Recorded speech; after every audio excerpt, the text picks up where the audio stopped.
ಚೆನ್ನಾಗಿದ್ದೀರಾ ಅವರೇ?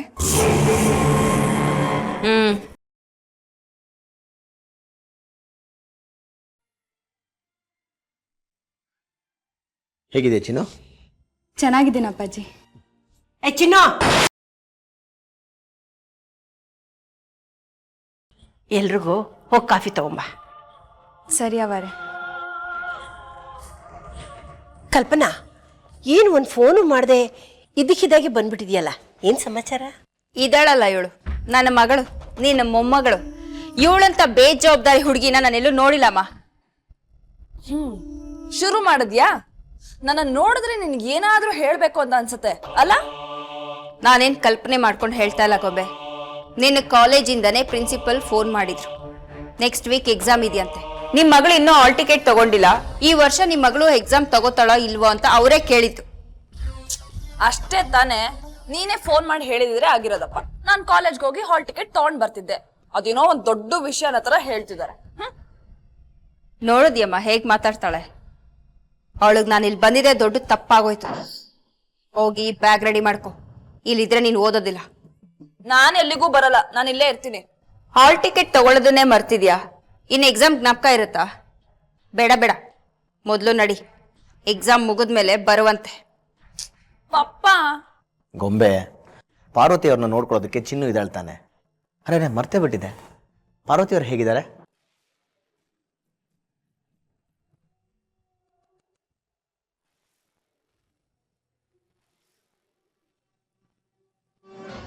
ಕುಮುದ, ಏನೋ ಮಾತಾಡ್ಬೇಕು ಅಂತ ಕರೆದು ಸುಮ್ಮನೆ ನಿಂತ್ಕೊಂಡ್ರೆ ಹೇಗೆ? ಅದೇನು ಅಂತ ಹೇಳು. ಏನಾಯ್ತು? ಯಾರಕ್ಕ ಅವಳು? ಅವಳು ಅಂದ್ರೆ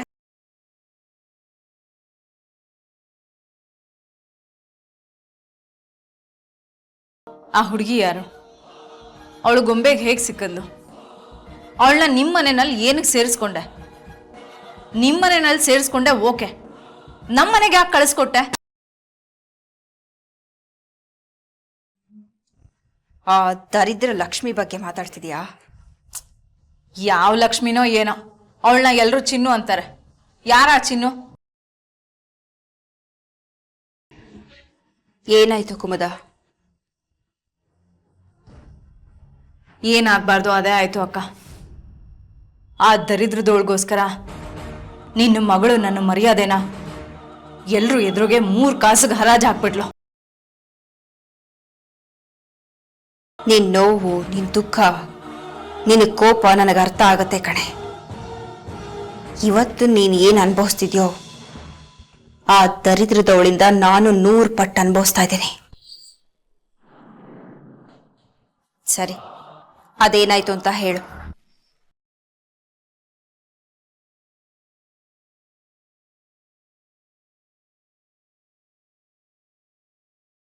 ನಿನಗೆ ತಾಕತ್ತಿದ್ರೆ ಹೊಡಿ ನೋಡೋಣ. ಯಾವ ಜಾಗದಲ್ಲಿ ನನ್ ತಂಗಿಗೆ ಮರ್ಯಾದೆ ಇಲ್ವೋ ಅಂತ ಜಾಗದಲ್ಲಿ ಅಕ್ಕಂಗೂ ಮರ್ಯಾದೆ ಇಲ್ಲ ಅಂತಾನೆ ಅರ್ಥ. ಚಿನ್ನು ವಿಷಯ ಬಂದಾಗ ನಾನು ನನ್ನ ತಾಯಿನ ಅಂದ್ರೆ ನನ್ನ ಹೆತ್ತವಳನ್ನ ಅವಳನ್ನೇ ಕೇರ್ ಮಾಡಿಲ್ಲ. ಇನ್ನ ಚಿಕ್ಕಮ್ಮ ದೊಡ್ಡಮ್ಮಂಗ್ ಕೇರ್ ಮಾಡ್ತೀನ? ಇವ್ರಿಗೆ ನೀವು ಬೇಡ, ನಿಮ್ ಮಗ ಬೇಕು, ನಾನ್ ಬೇಕು, ಚಿನ್ನು ಬೇಡ. ಈ ಮನೆ ಮೇಲೆ ಏನ್ ಹಾಕಿದೆ ಅಂತ ಇಷ್ಟು ಹದ್ದು ಮೀರಿ ಮಾತಾಡ್ತಿದ್ಯಲ್ಲ. ಈ ಮನೆ ಮೇಲೆ ಏನಾದ್ರೂ ಅಧಿಕಾರ ಇರದೇ ಆದ್ರೆ ಅದು ಮೊದಲು ನಮ್ಮ ಅತ್ತೆಗೆ, ಆಮೇಲೆ ನನಗೆ.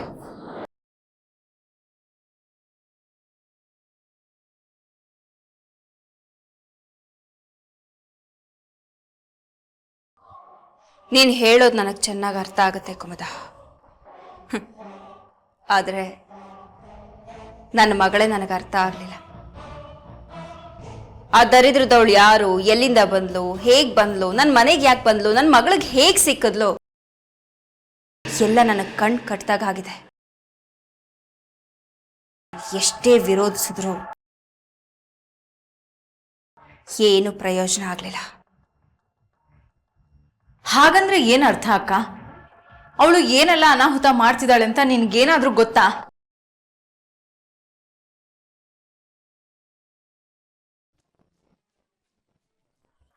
ಗೊತ್ತು ಕಣೆ.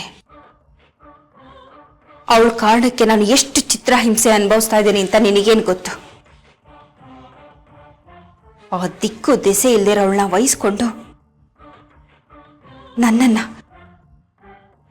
ಹೆತ್ತವಳನ್ನೇ ನಿರಾಕರಿಸೋಷ್ಟು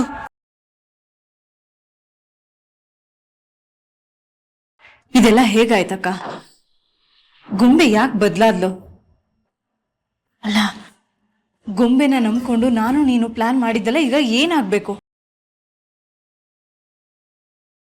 ಗೊಂಬೆ ಯಾಕೆ ಆ ಹುಡುಗಿನ ಅಷ್ಟೊಂದು ಹಚ್ಕೊಂಡಿದ್ದಾಳೋ ನನಗಂತೂ ಗೊತ್ತಿಲ್ಲ. ಅವರಿಬ್ಬರನ್ನು ಬೇರೆ ಮಾಡಬೇಕು ಅಂತ ನಾನು ಎಷ್ಟೆಷ್ಟೋ ಪ್ರಯತ್ನ ಪಟ್ಟೆ ಕಣೆ.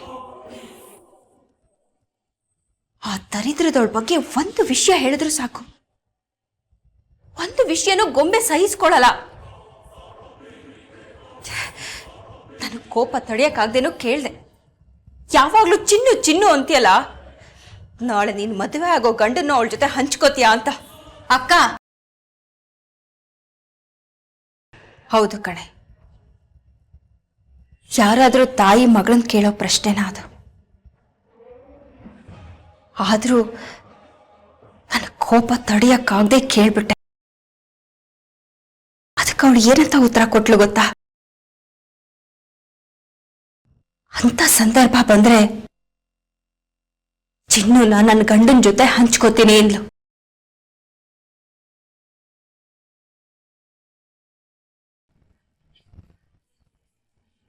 ತಾಯಿಯಾಗಿ ನಾನು ಕೇಳಬಾರ್ದು ಪ್ರಶ್ನೆ ಕೇಳಿದೆ, ಮಗಳಾಗಿ ಹೇಳ್ಬಾರ್ದು ಉತ್ತರನ ಹೇಳಿದ್ಲು. ಅದೆಲ್ಲ ಹಾಳಾಗೋಗ್ಲಿ. ನನ್ನ ಗಂಡನು ಆ ದರಿದ್ರದೊಳ್ಳ ಚಿನ್ನು ಚಿನ್ನು ಅಂತ ಕರೀತಾನೆ. ಛೀ, ನನ್ನ ನರ್ಕನ ನಿನಗೆ ಹೇಗೆ ಹೇಳಲಿ? ನನ್ನ ಮಗಳು ನನ್ನ ಮಾತು ಕೇಳಲ್ಲ, ನನ್ನ ಗಂಡನು ನನ್ನ ಮಾತು ಕೇಳ್ತಾ ಇಲ್ಲ. ಬಿಸಿ ತುಪ್ಪನ ಬಾಯಲ್ಲಿಟ್ಕೊಂಡು ನುಂಗಕ್ಕೂ ಆಗದೆ ಉಗಿಯಕ್ಕೂ ಆಗದೆ ಒದ್ದಾಡ್ತಾ ಇದ್ದೀನಿ. ಈಗ ಹೇಗಿದ್ದೀರಾ? ಜೈಲಲ್ಲಿ ಆರಾಮಾಗಿದ್ದೀನಿ.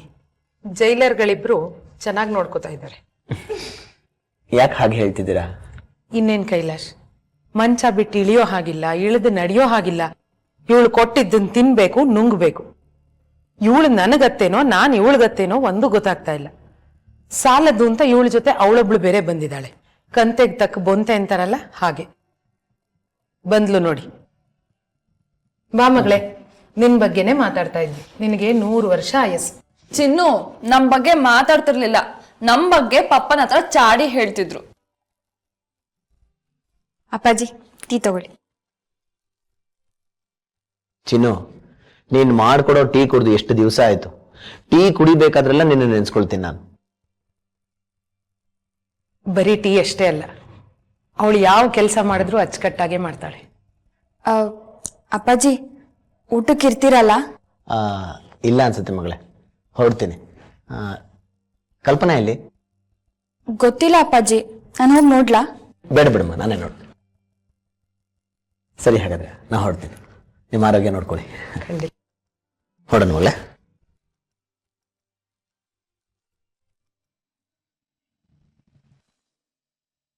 ಗೊಂಬೆ, ನೀನ್ ನನ್ಗೇನೋ ಹೇಳ್ಬೇಕು ಅಂತ ಇದ್ಯಾ? ಹೌದತ್ತೆ, ನಿಮ್ಗೆ ಗೊತ್ತಾಯ್ತು? ನಿನ್ನ ಮುಖ ನೋಡಿದ್ರೆ ಗೊತ್ತಾಗ್ತಾ ಇದೆ. ಏನ್ ಹೇಳು ಮಗಳೇ? ಅತ್ತೆ, ನಿಜವಾಗ್ಲೂ ನಿಮ್ಗೆ ಚಿನ್ನು ಕಂಡ್ರೆ ಇಷ್ಟನಾ?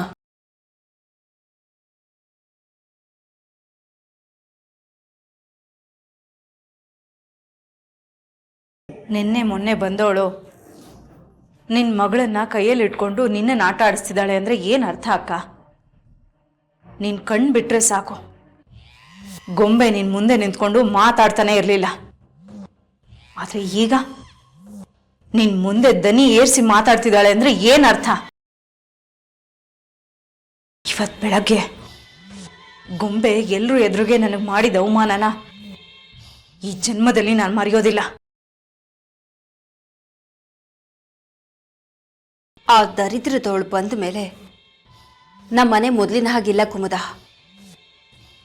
ಕೇರಳದವಳು, ಕೊಳ್ಳೆಗಾಲದವಳು ಆಗಿರ್ಬೇಕವಳು. ನನ್ನ ಮಗಳಿಗೂ ನನ್ನ ಗಂಡಂಗೂ ಅದೇನು ಮೋಡಿ ಮಾಟ ಮಾಡಿಸಿದಳು. ಗೊಂಬೆ ಅಂತೂ ಯಾವಾಗಲೂ ಅವಳನ್ನೇ ಅಂಟ್ಕೊಂಡಂಗೆ ಇರ್ತಾಳೆ. ಅಕ್ಕ, ನೀನು ಹೇಳೋದನ್ನ ಕೇಳ್ತಾ ಇದ್ರೆ ನನಗೆ ಭಯ ಆಗ್ತಾ ಇದೆ. ಹೇಗಾದರೂ ಮಾಡಿ ಅವರಿಬ್ಬರನ್ನ ಆದಷ್ಟು ಬೇಗ ದೂರ ಮಾಡಬೇಕು. ಇಲ್ಲದೆ ಇದ್ರೆ ನಾವಿಬ್ರು ಅನ್ಕೊಂಡಿರೋದು ಯಾವುದೋ ನೆರವೇರೋದಿಲ್ಲ.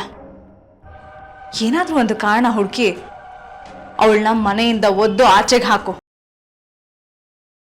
ನಾನೆಂಥ ಪರಿಸ್ಥಿತಿಲಿದ್ದೀನಿ ಅಂತ ಗೊತ್ತಾ ಕುಮುದ?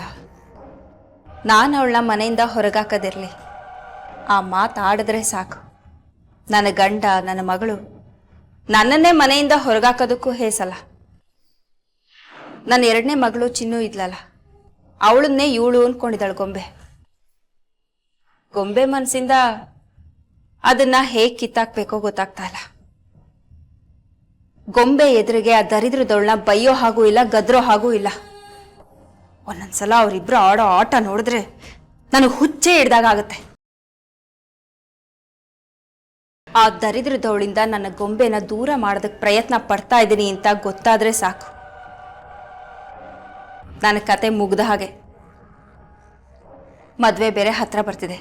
ಈ ಗೊಂಬೆ ನೋಡಿದ್ರೆ ಅತಿ ಆಡ್ತಾ ಇದ್ದಾಳೆ. ನಾನು ಏನ್ ಮಾಡ್ಬೇಕು ಅಂತಾನೆ ಗೊತ್ತಾಗ್ತಾ ಇಲ್ಲ ಕುಮುದ. ಈ ಮನೇಲೂ ಅದೇ ಕತೆ ಅಕ್ಕ. ಎಲ್ಲರೂ ಅವಳನ್ನ ತಲೆ ಮೇಲೆ ಕೂಡಿಸ್ಕೊಂಡು ಮೆರೆಸ್ತಾ ಇದ್ದಾರೆ. ನೀನೇನು ಯೋಚನೆ ಮಾಡಬೇಡ. ಗೊಂಬೆನೇ ಅವಳನ್ನ ಒದ್ದು ಮನೆಯಿಂದ ಆಚೆಗೆ ಹಾಕಬೇಕು. ಹಾಗೆ ಉಪಾಯ ಮಾಡ್ತೀನಿ. ಮೊದಲ ಕೆಲಸ ಮಾಡು. ಆದರೆ ಜೋಪಾನ, ಈ ಕೆಲಸನ ನೀನೇ ಮಾಡಿದೆ ಅಂತಾಗ್ಲಿ ಅಥವಾ ನಾನು ಹೇಳಿ ಮಾಡಿಸ್ದೆ ಅಂತಾಗ್ಲಿ ಗೊಂಬೆಗೆ ಗೊತ್ತಾಗಬಾರ್ದು.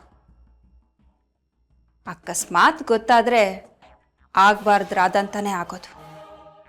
ನಾನು ಈಗಾಗಲೇ ಅನುಭವಿಸ್ತಾ ಇದ್ದೀನಕ್ಕ. ಅದನ್ನು ನೀನು ಹೇಳೋ ಅಗತ್ಯ ಇಲ್ಲ.